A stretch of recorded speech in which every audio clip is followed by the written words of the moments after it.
What is, in your opinion, the biggest butterfly effect ever?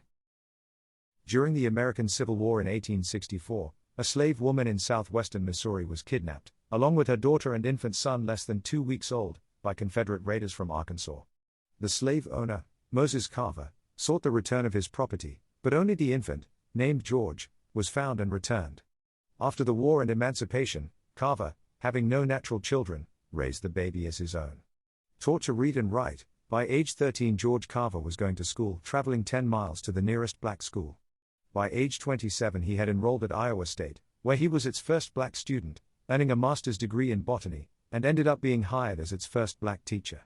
The man the world would know as George Washington Carver would later go on to teach at the Tuskegee Institute, and attain national fame for promoting crop rotation and natural soil rehabilitation methods for farmers throughout the South. But it doesn't stop there. While at Iowa State, Carver used to take long walks in the countryside, studying plants for research purposes. On these walks he often took the 6-year-old son of a dairy science professor with him, sharing his knowledge and love of plants with the child, who responded enthusiastically to the knowledge. By age 11 the boy was conducting experiments with corn. This boy's name was Henry A. Wallace. Wallace would go on to develop some of the first hybrid varieties of corn, and founded the seed company Pioneer Hybrid International, which sold his varieties. The adoption of hybrid varieties caused crop yields in America to triple. By 1933, he became Secretary of Agriculture under President Roosevelt. By 1940, he was elected to office as Roosevelt's vice president. But the story doesn't even end there. After the 1940 election, Wallace took a trip to Mexico, where he noted the importance of corn and wheat in Mexican diets, but also saw that crop yields were far below those of American farmers who planted hybrid varieties.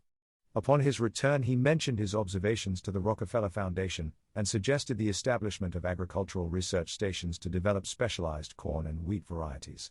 The foundation agreed, and by 1944 had built an experimental station in Mexico for this purpose.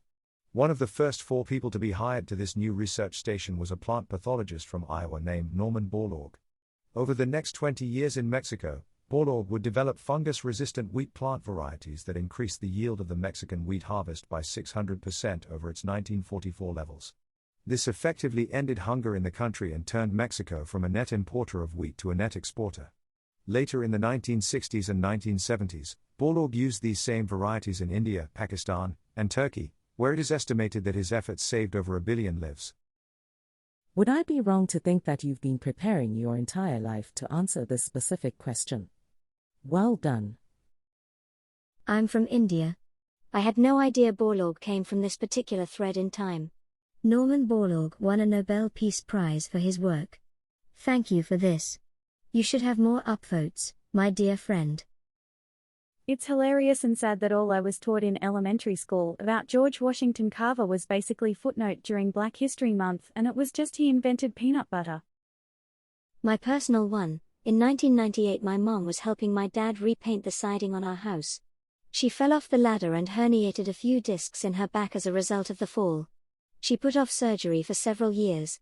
Well, the day of her surgery finally came.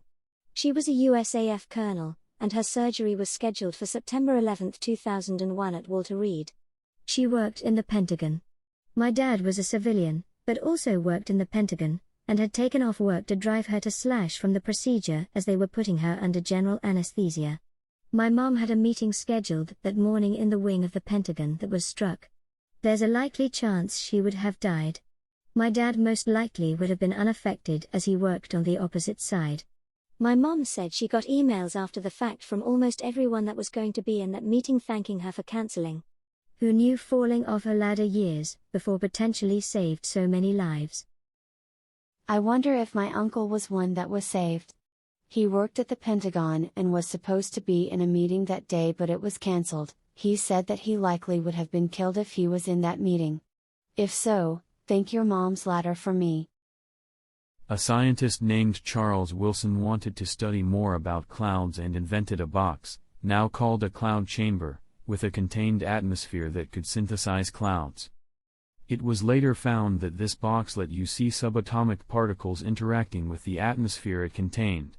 This opened the door to direct study of particle physics. Previously this branch of physics was all theory. This breakthrough led to the discovery of the power contained within splitting an atom and, ultimately, to the bombing of Hiroshima and Nagasaki. Damn, that escalated quickly. The guy who spiked the Tylenol back in the 70s. That changed the entire world of packaging for everything.